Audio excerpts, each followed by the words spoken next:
Gina kasih tahu buat anak-anak semuanya. Kita punya rahasia besar. Dikatakan Bapak Abraham itu Bapak semua orang beriman. Anak-anak dan Meminis dan kita semua anak-anak yang percaya kepada Tuhan Yesus adalah anak-anak beriman.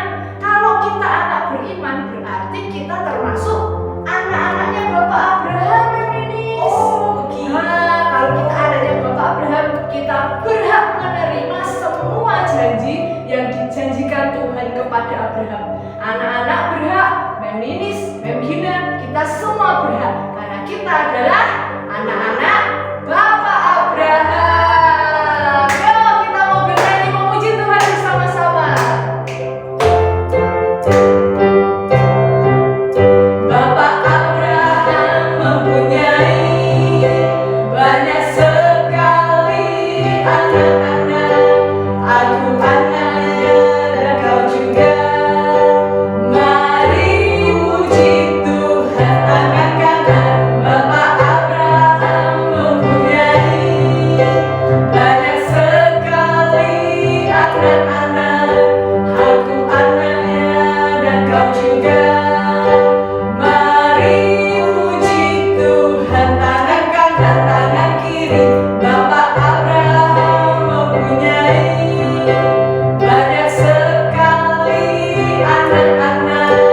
Aku anaknya dan kau juga.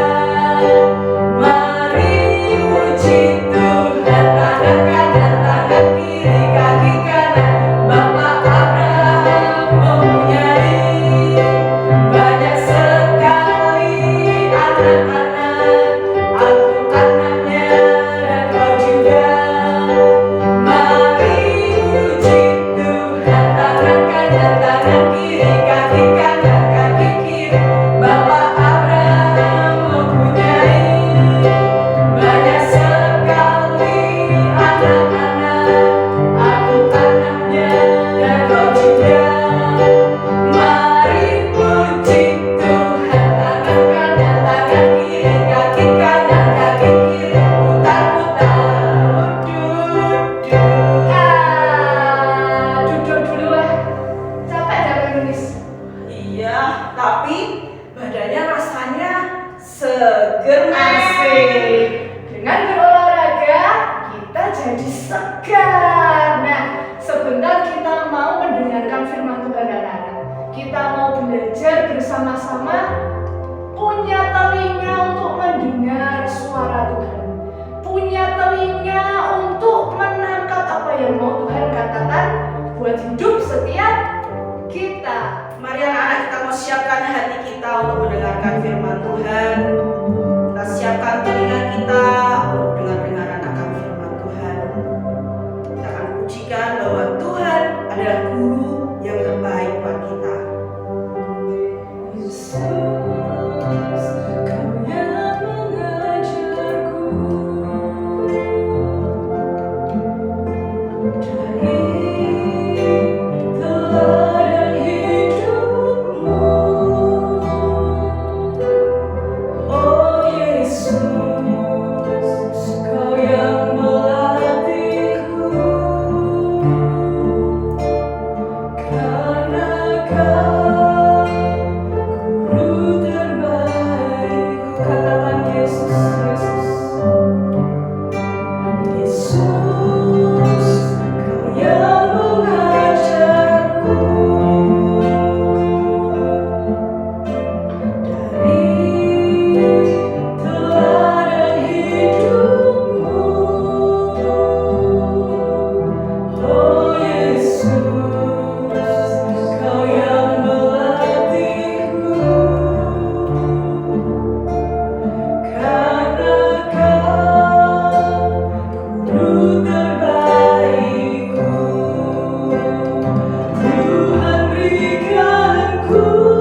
yang melatihku,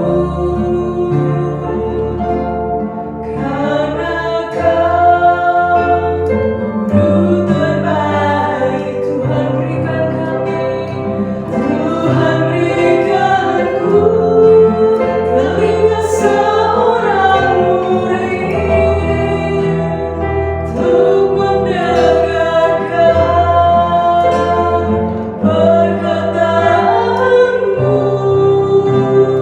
Tuhan berikanku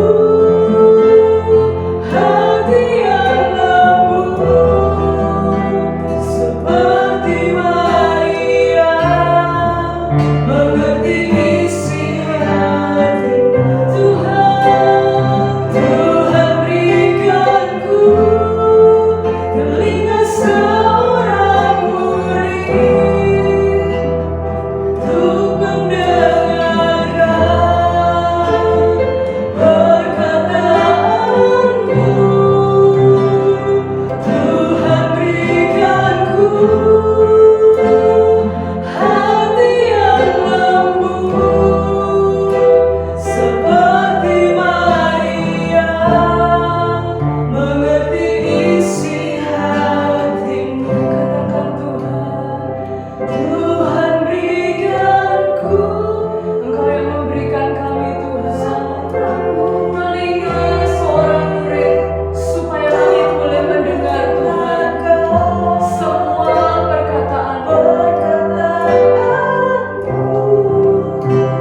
Beri kami hati yang lembut Tuhan, hati yang lembut seperti Maria, mengerti isi hatimu.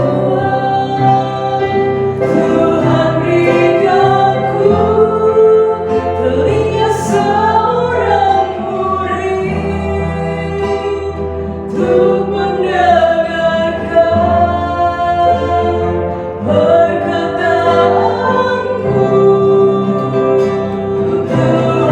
Tuhan berikanku hati yang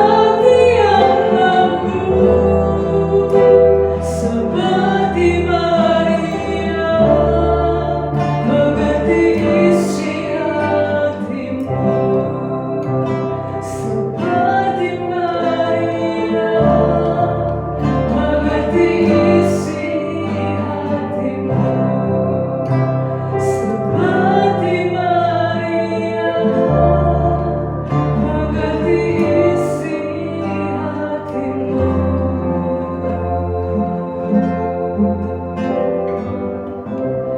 Tuhan, biar Kau karuniai kami telinga seorang murid, karuniai kami hati yang mau mendengarkan perkataan-Mu Tuhan. Biar setiap benih firman-Mu yang Kau sampaikan buat kami hari ini Tuhan, tertanam, bertumbuh dan berbuah lebat dalam hidup kami, sampai Engkau boleh mendapati kami ini mengenal dan mengerti isi hati-Mu. Seperti Maria yang tidak perlu berkata-kata Tuhan, tapi mengerti dengan tepat apa yang ada di hati-Mu. Terima kasih Tuhan Yesus, terima kasih. Mari Roh Kudus terus berbicara dan cengkram hati kami, berbicara melalui hamba-Mu. Terima kasih Tuhan, di dalam nama Tuhan Yesus kami berdoa, kami siap mendengarkan firman. Amin.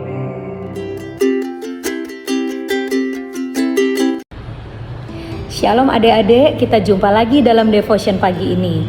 Sebelum kalian memulai pelajaran hari ini, izinkan Kak Sofi untuk sharing sedikit dari firman Tuhan ya, supaya firman Tuhan ini boleh berlaku dalam hidup kita, boleh kita renungkan dan kita lakukan bersama-sama. Sebelum kita dengar firman, mari kita berdoa dulu. Tuhan Roh Kudus, selamat pagi. Terima kasih kalau pada pagi ini kami semua anak-anak-Mu boleh bangun dalam kondisi tubuh yang sehat, dan kami semua hari ini sudah siap untuk mendengar firman Tuhan sebelum kami memulai kegiatan belajar kami. Tuhan, berfirmanlah, biar firman-Mu boleh menjadi pelita bagi kaki kami, menjadi terang buat jalan-jalan kami, supaya kami boleh menjadi pelaku-pelaku firman-Mu yang setia. dan kami boleh menyenangkan hati Tuhan. Di dalam nama-Mu Tuhan, kami persiapkan hidup kami untuk menerima yang terbaik daripada-Mu. Di dalam nama Tuhan Yesus, kami berdoa dan mengucap syukur. Amin. Ya adik-adik, hari ini sebelum kita memulai akan kegiatan kita, mari kita mendengarkan firman Tuhan.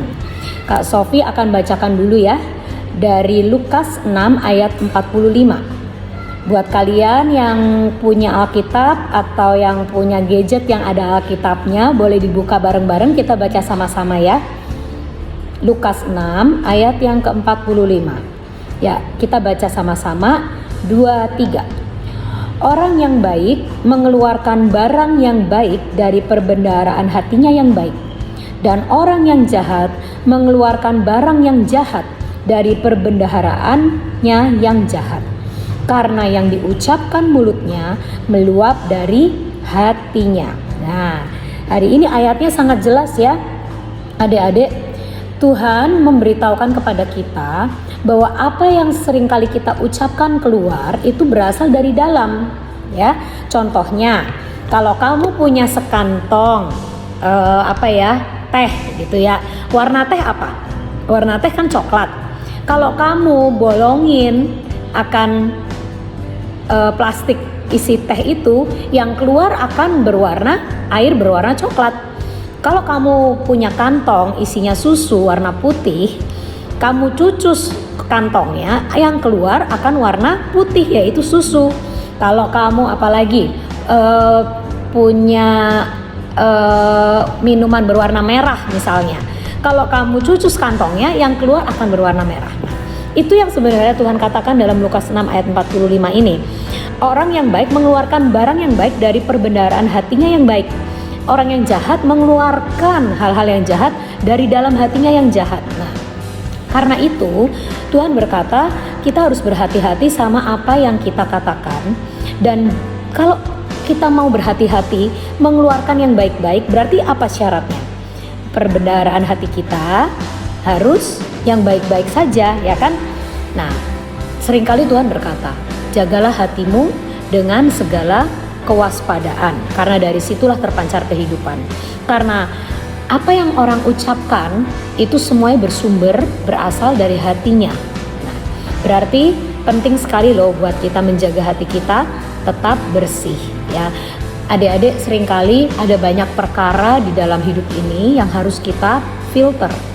Ya, kalian tiap hari nonton gadget, kalian tiap hari nonton TV, kalian tiap hari nonton film. Kadang ada teman-teman kalian juga yang belum tentu memberi pengaruh yang baik. Kadang ada yang ngomongnya kasar, ada yang tidak taat sama orang tua, ada yang teman-teman kamu yang memberontak, atau juga mungkin di film-film ada kekerasan yang kamu tonton, ada hal-hal yang kata-kata kasar yang kamu dengar. Nah, kita nggak bisa tahu ya, seringkali hati kita, pikiran kita, mata kita, telinga kita terekspos sama hal-hal yang negatif dari luar. Nah, tapi ada satu perkara yang kita bisa lakukan, yaitu kita bisa memfilter, menjaga supaya mata kita, pikiran kita, dan telinga kita tidak menyerap yang jelek-jelek itu dan memasukkan ke dalam hati. Dan kalian tahu nggak, Tuhan itu ajaib. Tuhan bisa memberi filter pada mata kalian, telinga kalian, pikiran kalian, supaya negatif-negatif itu tidak selalu masuk dalam hidup kita. Kita minta Roh Kudus untuk tiap hari menjagai hati, pikiran, dan perasaan kita, supaya yang jelek-jelek itu nggak masuk. Nah, kalau yang jelek-jelek itu nggak masuk, maka hati kita akan selalu baik. Dan apa yang terjadi kalau hati kita baik? Maka perkataan kita yang keluar dari hidup kita, perbuatan kita yang kita nyatakan kepada orang lain, itu juga akan baik, ya. Tapi kalau misalnya kalian dengar kata-kata yang kasar dari sebuah film misalnya, lalu kalian tiru kata-kata kasar itu berarti kalian sudah memasukkan hal yang jelek ke dalam perbendaharaan hati kalian, sehingga yang jelek itu masuk dalam hati kalian. Nanti suatu saat kalau kalian lagi marah, kata-kata kasar itu tiba-tiba keluar. Nah, terus kalau misalnya suatu hari di dalam sebuah film kalian melihat ada seorang anak misalnya yang membalas musuhnya dengan kejahatan, kalian lalu masukkan ke dalam pikiran, asik juga ya bisa balas ya, daripada saya disakitin terus-terus, enak nih balas. kalian masukkan dan kalian setuju dengan hal-hal itu, maka secara nggak langsung hati kalian dipenuhi oleh yang negatif-negatif itu. Dan suatu saat sesuatu terjadi dalam hidup kalian, yang kalian keluarkan, yang kalian lakukan, reaksi kalian adalah yang negatif.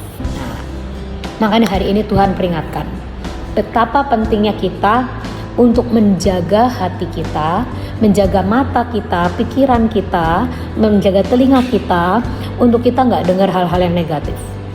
Kak, gimana kalau aku sudah terlanjur? Kadang kan nonton film gak sengaja tiba-tiba dengar kata-kata itu, dengar akan adegan misalnya orang melawan musuh dan menjahati orang lain. Bagaimana kalau ternyata hal itu tidak sengaja kita dengar, tidak sengaja kita lihat? Kita berkata kepada Roh Kudus, ya kan? Saudara, adik-adik semua, Kak Sofi punya Roh Kudus dalam hidup kita kan? Roh Kudus itu yang akan memfilter hal-hal yang buruk ya yang di dalam hidup kita. Kita berdoa, Tuhan Roh Kudus, aku nonton film atau aku membaca atau aku melihat sesuatu yang gak baik, biarlah semua yang jelek-jelek, yang negatif dipatahkan dan tidak boleh masuk dalam perbendaharaan hatiku.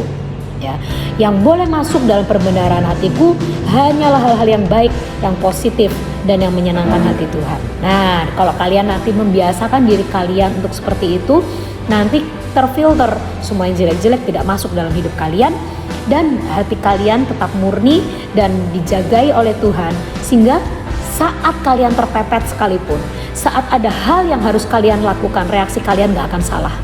Reaksi kalian adalah kasih, reaksi kalian adalah sukacita, damai sejahtera, yaitu buah-buah roh ya. Berarti penting bagi kita untuk menjaga hati kita, menjaga pikiran, perasaan kita, dan memilih ya, memilih apa yang kita dengar, apa yang harus kita lihat ya. Adik-adik, seringkali Kak Sofi katakan juga kepada anak-anak Kak Sofi, juga kepada semua, jangan membiasakan diri memang menonton hal-hal yang negatif ya. Karena bagaimanapun kalau itu terus-menerus kita expose, maka itu akan lama-lama mau tidak mau meracuni akan hidup kita. Kalau tiap hari kalian nonton sesuatu yang keras, tembak-tembakan, bunuh-bunuhan,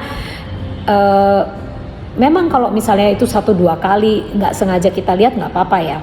Tapi kalau itu terus-menerus terekspos dalam hidup kita, maka nanti kekerasan itu akan masuk dalam jiwa kita. Dan itu tentunya akan mempengaruhi cara kita berpikir, cara kita bertindak. Nah, maka hari itu kita mulai hari ini berkata, Tuhan ajari aku untuk memilih apa yang boleh kita lihat, memilih apa yang kita dengar, supaya kita tidak memasukkan yang jelek-jelek dalam perbendaharaan hati kita. Nah, kenapa sih sebenarnya Tuhan kok nyuruh kita untuk menjaga perkataan kita, menjaga hati kita supaya apa yang keluar dari hidup kita itu selalu baik? Nah, Kak Sofi mau kasih perumpamaan ya. Betapa pentingnya kita menjaga reaksi hati kita, menjaga reaksi kita kepada orang lain. Karena sebenarnya setiap kali kita mengungkapkan perasaan yang negatif, atau kita berkata yang negatif, atau setiap kali kita itu marah sama orang, menyakiti orang dengan perkataan kita, itu ibaratnya kita itu sedang menusuk hati mereka ya. Ini misalnya hati ya, suatu saat ini adalah hati ibu kalian misalnya. Terus ibu kalian berkata, ayo cepat belajar karena besok kamu ulangan. Tapi karena kamu kebiasa ngomong kasar, kebiasa melawan, karena perbendaharaan hati kamu penuh dengan pemberontakan ya, lalu kamu tidak bisa ngomong halus ke ibu kamu. Kamu misalnya ngomong, mama tuh bisanya nyuruh-nyuruh aja, aku kan capek, mama gak ngerti apa. Itu seperti kamu sedang mencucus hati mama kamu ya. Suatu hari setelah kamu ngomong kayak gitu, 10 menit kemudian kamu minta maaf, menyesal, aku tadi sudah ngomong kasar sama mama, seharusnya aku gak perlu sih ngomong kayak gitu, tinggal ngomong aja, oke mas bentar lagi ya gitu. Tapi aku udah terlanjur ngomong kasar nih, aku mau minta maaf gitu.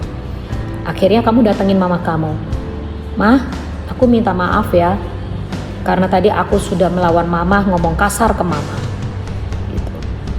Lalu ibu kamu memaafkan kamu kan? Ya gak apa-apa. Nah, tapi apa yang terjadi saat kita minta maaf? Memang ya seakan-akan selesai masalahnya. Tapi setiap perkataan kasar, setiap hal yang menyakitkan orang lain yang kita lakukan kepada mereka itu sebenarnya meninggalkan sebuah lubang. Ya, sudah terlanjur perkataan itu, walaupun kamu sudah minta maaf, tapi sebenarnya itu meninggalkan lubang. Ya, misalnya suatu saat adik kamu nakal, dia merusak mainan kamu yang kamu suka, lalu kamu berkata kepada adik kamu, "Kakak nyesel banget punya adik kayak kamu. Aku tuh gak pernah mau punya adik sebenarnya. Kenapa sih kamu harus lahir?" Kamu sedang menusukkan sesuatu ke adik kamu. Menyesal aku punya adik kayak kamu. Adik kamu nangis. Lalu 5 menit kemudian kamu nyesel. Aduh, aku gak mau harusnya ngomong kayak gitu. Aku tuh gak mau banget sebenarnya ngomong nyakitin adik kayak gitu. Aduh, adik pasti sedih banget. Lalu kamu berkata kepada adik kamu peluk dia. Lalu kamu minta maaf. Adik kamu berkata sambil terseduh-seduh, "Iya, gak apa-apa Cici, gak apa-apa Koko, gak apa-apa kakak," gitu. Tapi begitu kamu minta maaf, sepertinya semua beres. Tapi sebenarnya adik kamu itu punya lubang di hatinya. Kenapa? Karena kamu sempat ngomong ke dia kan, kamu nyesel punya adik kayak dia. Adik kamu akan merasa, aduh, berarti aku tuh sebenarnya gak diinginkan oleh kakakku. Aku sebenarnya gak diinginkan ya oleh dia. Aku mendingan gak usah lahir. Kalau aku gak lahir, kakakku akan lebih senang jadi anak tunggal, gak usah ngelihat aku lagi. Loh, adik kamu bisa punya perasaan kayak gitu karena kamu sudah terlanjur ngomong ke dia, menyakiti hati dia. Walaupun kamu minta maaf, tapi lubang itu masih ada loh di dalam hatinya dia. Nah, jadi kita harus tahu, di dalam hidup ini kita harus sangat berhati-hati sama pikiran, perasaan, dan terutama perkataan kita kepada orang lain, ya. Karena apa? Kita sudah ngomong, terlanjur bicara, itu kadang nggak bisa ditarik kembali. Sudah terlanjur orang itu dengar apa yang kita omongin. Sudah terlanjur orang itu mendengar perkataan menyakitkan yang kita katakan. Nah, itu menimbulkan dan membuat bekas luka di dalam hati mereka yang mungkin sukar untuk diobati. Seperti lubang ini susah untuk dikembalikan seperti semula kan? Jadi lebih baik daripada kita menyakiti hati orang lain, pilihlah untuk tidak pernah mengucapkan kata-kata kasar. Pilihlah untuk tidak pernah menyakiti orang dengan perkataanmu dan perbuatanmu. Ya, setiap kali kamu emosi, melakukan sesuatu yang pengen melakukan sesuatu yang menyakitkan, kamu tahan. Kita berkata, "Tuhan, aku mau mengeluarkan hal yang baik dari perbendaharaan hatiku yang baik. Aku tidak mau mengeluarkan sampah dari hatiku. Aku tidak mau mengeluarkan sampah dari perkataanku.